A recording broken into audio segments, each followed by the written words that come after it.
Hello സുഹൃത്തുക്കളെ, horror സിനിമകളുടെ ചരിത്രത്തിൽ തന്നെ ഏറ്റവും ക്രൂരവും ചോര ചിന്തുന്നതുമായ ഒരു സൈക്കോ ഹൊറർ ത്രില്ലർ കാണാൻ നിങ്ങൾ തയ്യാറാണോ? ഇന്ന് നമ്മൾ നോക്കാൻ പോകുന്നത് 2013 പുറത്തിറങ്ങിയ ഈവിൽ ഡെഡ് എന്ന സിനിമയുടെ കഥയാണ്. സിനിമ തുടങ്ങി ആദ്യ 5 മിനിറ്റിൽ തന്നെ നിങ്ങളുടെ നെഞ്ചിടിപ്പ് കൂട്ടുന്ന ഒരു രംഗത്തോടെയാണ് ഡയറക്ടർ ഫെഡെ അൽവാരസ് ഈ ചിത്രം ഒരുക്കിയിരിക്കുന്നത്. കഥ തുടങ്ങുന്നത് കാടിനുള്ളിലാണ്. ഒരു ചെറിയ പെൺകുട്ടിയെ ചിലർ ചേസ് ചെയ്യുകയാണ്. അവർ അവളെ കീഴ്പ്പെടുത്തുന്നു. അതിനുശേഷം കാടിന് നടുവിലുള്ള ആ പഴയ വീടാണ് കാണിക്കുന്നത്. അവിടെ ആ പെൺകുട്ടിയെ ചിലർ ക്രൂരമായി കെട്ടിയിട്ടിരിക്കുകയാണ്. അവൾ കരഞ്ഞുകൊണ്ട് തന്നെ രക്ഷിക്കാൻ ആവശ്യപ്പെടുന്നു. ഒരു വയസ്സായ സ്ത്രീ അവിടെ പുസ്തകം നോക്കി എന്തൊക്കെയോ ഉച്ചരിക്കുന്നുണ്ട്. അവിടെ ഒരു തോക്കുമായി ഒരാൾ വരുന്നു. അയാൾ ആ കുട്ടിയുടെ തലയിലുള്ള കെട്ടഴിക്കുന്നു. അവൾ ഡാഡി എന്ന് വിളിക്കുന്നു. അതിനുശേഷം എന്തിനാണ് ഡാഡി എന്നോട് ഇങ്ങനെയൊക്കെ ചെയ്യുന്നത്, ഇവരൊക്കെ ആരാ എന്നൊക്കെ അവൾ ചോദിക്കുന്നു. മമ്മി എന്തിയെ എന്നും അവൾ ചോദിക്കുന്നുണ്ട്. മമ്മിയെ നീയല്ലേ മോളെ കൊന്നത് എന്നൊക്കെ അയാൾ പറയുന്നുണ്ട്. അധികം സംസാരിക്കാൻ സമയമില്ലെന്നും വേഗമാക്കെന്നും ആ സ്ത്രീ പറയുന്നു. അയാൾ കുറച്ച് പെട്രോൾ എടുത്ത് ഈ കുട്ടിയുടെ തലയിലേക്ക് ഒഴിക്കുന്നു. അതിനുശേഷം സിഗരറ്റ് ലൈറ്റർ ഓൺ ചെയ്യുമ്പോൾ അതുവരെ കെഞ്ചുകയറുന്ന ആ കുട്ടിയുടെ ശബ്ദം മാറുകയും അവൾ നിങ്ങളെല്ലാം അവൾ കൊല്ലും എന്ന് ഉറക്കെ വിളിച്ചു പറയുകയും ചെയ്യുന്നു. അവളുടെ അച്ഛൻ തന്നെ സ്വന്തം മകളെ തോക്കുപയോഗിച്ച് തലയിൽ വെടിവെച്ച് കൊല്ലുന്നു. ആളിക്കത്തുന്ന തീയിൽ ആ പെൺകുട്ടി മരിച്ചു വീഴുന്ന ഈ ഞെട്ടിക്കുന്ന രംഗത്തോടെയാണ് സിനിമയുടെ തുടക്കം. ഈ ക്രൂരമായ സംഭവത്തിന് ശേഷം വർഷങ്ങൾ കഴിഞ്ഞാണ് നമ്മുടെ പ്രധാന കഥാപാത്രങ്ങൾ ഈ കാട്ടിലെ വീട്ടിലേക്ക് വരുന്നത്. 5 സുഹൃത്തുക്കളാണ് ഇതിലുള്ളത്. ഡേവിഡ്, അവൻ്റെ അനിയത്തി മിയ, ഡേവിഡിന്റെ കാമുകി നദാലി, പിന്നെ അവരുടെ സുഹൃത്തുക്കളായ ഒലീവിയ, ഒരു നഴ്സ്, എറിക് എന്നിവർ. ഇവർ ഇവിടെ വരാൻ ഒരു വലിയ കാരണമുണ്ട്. മിയ കടുത്ത മയക്കുമരുന്നിന് അടിമയാണ്. മുൻപൊരിക്കൽ ഓവർഡോസായി അവൾ മരിക്കേണ്ടതായിരുന്നു. അതുകൊണ്ട് അവളെ ഈ ലഹരിയിൽ നിന്ന് പൂർണ്ണമായി മുക്തമാക്കാൻ ഒന്ന് ഡീറ്റോക്സ് ചെയ്യാൻ വേണ്ടിയാണ് സുഹൃത്തുക്കൾ അവളെയും കൊണ്ട് ഈ വിജനമായ സ്ഥലത്തേക്ക് വരുന്നത്. അവൾ എത്ര കരഞ്ഞാലും ലഹരിക്ക് വേണ്ടി വാശി പിടിച്ചാലും ആരും തിരികെ കൊണ്ടുപോകില്ല എന്ന് അവർ പരസ്പരം ഉറപ്പു നൽകുന്നു. പക്ഷേ ആ വീട്ടിലെത്തിയപ്പോൾ തന്നെ മിയയ്ക്ക് എന്തോ അസ്വാഭാവികത തോന്നുന്നു. വീടിനുള്ളിൽ കടുത്ത ദുർഗന്ധം അനുഭവപ്പെടുന്നു. അവർ വീടിന്റെ തറയിലെ ഒരു രഹസ്യ അറ ബേസ്മെന്റ് കണ്ടെത്തുന്നു. ഡേവിഡും എറിക്കും കൂടി അങ്ങോട്ട് ഇറങ്ങി നോക്കുമ്പോൾ അവിടെ ചോരക്കറകളും മന്ത്രവാദം നടന്നതിന്റെ ലക്ഷണങ്ങളും കാണുന്നു. ഏറ്റവും ഭയപ്പെടുത്തുന്ന കാര്യം, മുകളിൽ കെട്ടിത്തൂക്കിയ നിലയിൽ കുറെ ചത്ത പൂച്ചകളെ അവർ അവിടെ കാണുന്നു. വല്ലാത്തൊരു ദുരൂഹത ആ വീടിനെ മൂടി നിൽക്കുകയായിരുന്നു. ആ ബേസ്മെന്റിൽ നിന്ന് എറിക്കിന് ഒരു നിഗൂഢമായ പുസ്തകം കിട്ടുന്നു. മനുഷ്യന്റെ തൊലിപ്പുറത്ത് എഴുതിയതുപോലെയുള്ള പേജുകൾ ചുറ്റും മുള്ളുകമ്പികൾ കൊണ്ട് കെട്ടിപ്പൂട്ടിയ നിലയിലായിരുന്നത്. അതിന്റെ പേരാണ് നതുറോം ഡെമോൻഡോ അഥവാ book of the dead. Eric ആ മുള്ളുകമ്പികൾ മാറ്റി പുസ്തകം തുറക്കുന്നു. അതിൽ ഭയപ്പെടുത്തുന്ന ചിത്രങ്ങളും ലാറ്റിൻ ഭാഷയിലുള്ള ചില വരികളും ഉണ്ടായിരുന്നു. പല പേജുകളിലും വലിയ അക്ഷരങ്ങളിൽ എഴുതി വെച്ചിട്ടുണ്ടായിരുന്നു, ഇത് വായിക്കരുത്, ഇത് ഉച്ചരിക്കരുത്, ചിന്തിക്കുക പോലും ചെയ്യരുത് എന്ന്. ചില പേജുകൾ മഷി കൊണ്ട് ആരോ അത് വായിക്കരുതെന്ന് വെട്ടി വരച്ചിട്ടുമുണ്ട്. പക്ഷേ ഒരു ചരിത്ര അധ്യാപകൻ കൂടിയായ എറിക്കിന്റെ ക്യൂരിയോസിറ്റി കാരണം പെൻസിൽ കൊണ്ട് ആ വരികൾ ഒപ്പിയെടുത്ത് അവൻ ഉറക്കെ വായിക്കുന്നു. അവനറിയാതെ ആ കാട്ടിൽ ഉറങ്ങിക്കിടന്നിരുന്ന ഒരു ക്രൂരമായ ആത്മാവിനെ, ദ ടേക്കർ ഓഫ് സോൾസ്, വിളിച്ചുണർത്തുകയായിരുന്നു. ആ മന്ത്രം ഉച്ചരിച്ച നിമിഷം കാട്ടിലെ മരങ്ങൾക്കിടയിലൂടെ എന്തോ ഒരു നിഴൽ രൂപം ആ വീടിന് നേരെ പാഞ്ഞു വരുന്നു. ആ സമയത്ത് വീട്ടിലിരുന്ന മിയയ്ക്ക് വല്ലാത്ത ഭയവും അസ്വസ്ഥതയും അനുഭവപ്പെടുന്നു. അവൾക്ക് ചുറ്റും ഭീകരമായ രൂപങ്ങൾ കാണാൻ തുടങ്ങുന്നു. തനിക്ക് ഇവിടെ നിൽക്കേണ്ടെന്ന് പറഞ്ഞ് അവൾ കാറെടുത്ത് അവിടെ നിന്ന് രക്ഷപ്പെടാൻ നോക്കുന്നു. പക്ഷെ വഴിയിൽ വെച്ച് കനത്ത മഴ പെയ്യുകയും റോഡിന് നടുവിൽ ഒരു ഭീകര രൂപത്തെ കാണേണ്ടി വരികയും ചെയ്യുന്നു. നിയന്ത്രണം വിട്ട കാർ വെള്ളത്തിലേക്ക് മറിയുന്നു.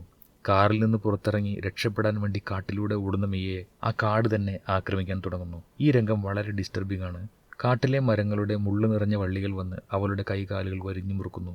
അവൾക്ക് അനങ്ങാൻ പോലും കഴിയാത്ത രീതിയിൽ കാട് അവളെ കീഴ്പ്പെടുത്തുന്നു.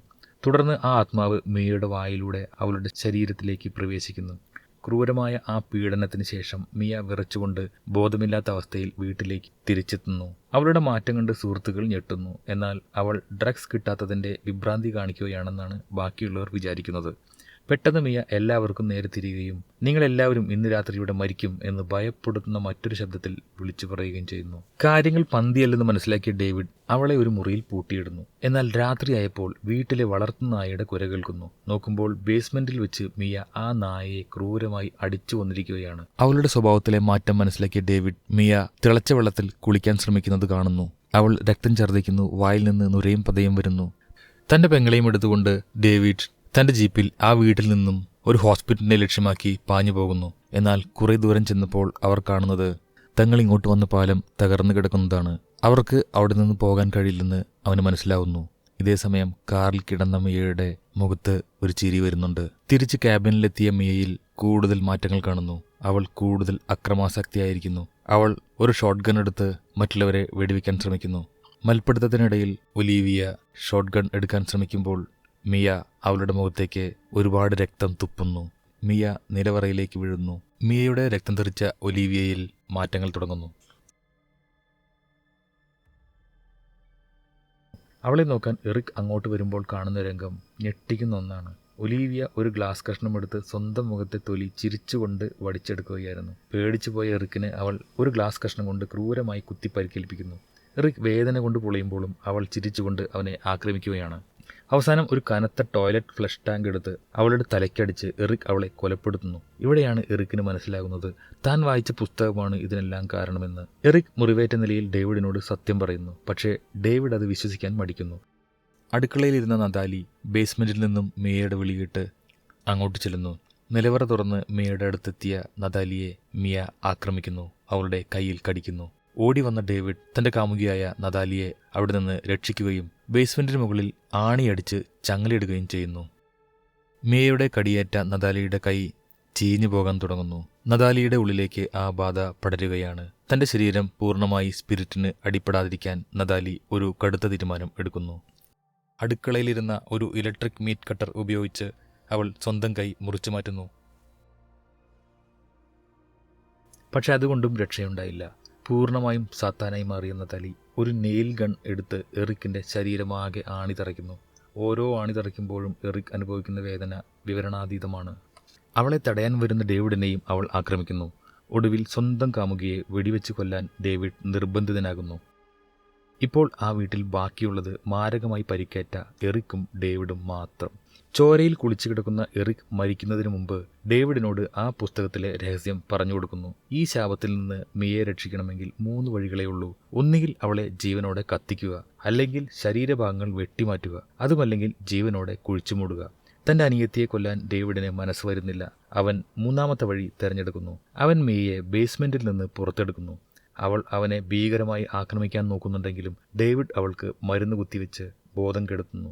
അതിനുശേഷം വീടിന് പുറത്ത് ഒരു കുഴിയെടുത്ത് അവളെ ഒരു പ്ലാസ്റ്റിക് കവറിൽ പൊതിഞ്ഞ് ജീവനോടെ കുഴിച്ചുമൂടുന്നു. കുറച്ചു സമയത്തിന് ശേഷം ആ ശരീരത്തിലുണ്ടായിരുന്ന ഈവിൽ സ്പിരിറ്റ് അവളെ വിട്ടുപോകുന്നു. ഡേവിഡ് വേഗത്തിൽ മണ്ണുമാറ്റി അവളെ പുറത്തെടുത്ത് ഒരു കാർ ബാറ്ററി ഉപയോഗിച്ച് ഷോക്ക് നൽകി CPR നൽകുന്നു. അങ്ങനെ മിയയ്ക്ക് വീണ്ടും ജീവൻ തിരിച്ചു കിട്ടുന്നു. അവൾ പഴയ മിയയായി മാറുന്നു. പക്ഷേ കളി അവിടെ തീരുന്നില്ല. മിയ കാര്യങ്ങളെല്ലാം സാധാരണ നിലയിലായ സന്തോഷത്തിൽ നിൽക്കുമ്പോഴാണ് ബേസ്മെന്റിലുണ്ടായിരുന്ന എറിക് വന്ന് ഡേവിഡിനെ ആക്രമിക്കുന്നത്. മിയയെ രക്ഷിക്കാൻ വേണ്ടി ഡേവിഡ് അവളെ പുറത്തേക്ക് തള്ളിമാറ്റി വാതിൽ ലോക്ക് ചെയ്യുന്നു. എറിക്കിനോടൊപ്പം ആ വീടിന് ഡേവിഡ് തീയിടുന്നു. അങ്ങനെ ഡേവിഡും ആ തീയിൽ വെന്തു മരിക്കുന്നു. ഇപ്പോൾ ആ വീടിന് പുറത്ത് മിയ മാത്രം. അവൾ അവിടെ തന്റെ സഹോദരൻ കൊടുത്ത നെക്ലസ് എടുത്ത് നിൽക്കുമ്പോൾ അവളുടെ നെറ്റിയിലേക്ക് രക്തം വീഴുന്നു. 5 ആത്മാക്കളെ കൊന്ന് ജീവൻ പ്രാപിച്ച ആ പ്രധാന സ്പിരിറ്റ് മണ്ണിൽ നിന്ന് വളരെ ഭീകരമായി ഉയർന്നു വരുന്നു. അതോടെ ആകാശത്തു നിന്ന് കനത്ത രീതിയിൽ ചോരമഴ പെയ്യാൻ തുടങ്ങുന്നു. ചുറ്റും ചോര മാത്രം. ഇതാണ് സിനിമയിലെ ഏറ്റവും ത്രില്ലിംഗ് ആയ രംഗം. ആ ഈവിൽ സ്പിരിറ്റ് മിയയെ വേട്ടയാടാൻ തുടങ്ങുന്നു. മിയ ഒരു വിധത്തിൽ കുതറിമാറി ആ കാറിനുള്ളിൽ കയറി അത് സ്റ്റാർട്ട് ചെയ്യാൻ ശ്രമിക്കുന്നു. പക്ഷേ ആ ജീവി കാറിലേക്ക് വന്ന് മിയയെ ആക്രമിക്കുന്നു. മിയ ഒരു വിധത്തിൽ പുറത്തു ചാടുന്നു. അതിനുശേഷം ഒരു ചെറിയൊരു ഹോളിലൂടെ അവൾ ഉള്ളിലേക്ക് കടന്ന് ഒരു ക്യാബിനിലേക്ക് എത്തുന്നു. അവിടെ അവൾ ഒരു ചെയിൻ സോ കണ്ടെത്തുന്നു. പക്ഷേ എത്ര ശ്രമിച്ചിട്ടും അത് സ്റ്റാർട്ടാവുന്നില്ല. അതിൽ ഫ്യൂവൽ ഇല്ലായിരുന്നു. മുകളിൽ ഒരു ബോട്ടിലിൽ മണ്ണെണ്ണ അവൾ കാണുന്നു. അവൾ ആ കബോർഡിൽ തട്ടി ആ മണ്ണെണ്ണ എടുത്ത് ചെയിൻ സോയിൽ മുഴുവനായും നിറയ്ക്കുന്നു. പക്ഷേ അപ്പോഴേക്കും ആ ജീവി അവളുടെ അടുത്തെത്തിയിരുന്നു. ആ രൂപം അവളുടെ അടുത്തേക്ക് വരികയാണ്. അവൾ പിന്നോട്ട് മാറി മാറി ഒരു മൂലയിൽ ഇനി ഇങ്ങോട്ടും മാറാനില്ല എന്ന സ്ഥിതിയിൽ എത്തുന്നു. അവൾ തന്റെ ചെയിൻ സോ സ്റ്റാർട്ടാക്കാനായി വലിക്കുന്നു. പക്ഷേ അത് സ്റ്റാർട്ടാവുന്നില്ല. അവൾ പിന്നെയും പിന്നെയും വലിക്കുന്നു. പക്ഷേ ഒരു ഫലവും ഉണ്ടാവുന്നില്ല. അതേസമയം മൂർച്ചയുള്ളൊരു കത്തി ക്യാബിൻ തുളച്ച് അവളുടെ നേർക്ക് വരുന്നു. അതിലൊരെണ്ണം അവളുടെ കാലിൽ ആഴത്തിൽ മുറിവുണ്ടാക്കുന്നു.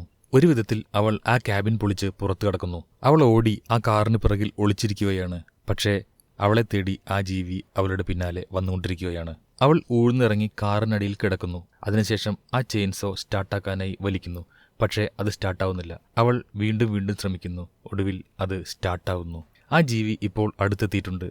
കാറിനടുത്ത് നിൽക്കുന്ന ആ ജീവിയുടെ കാൽ മിയ ചെയിൻസോ ഉപയോഗിച്ച് കട്ട് ചെയ്യുന്നു. ആ ജീവി നിലത്ത് വീഴുന്നു.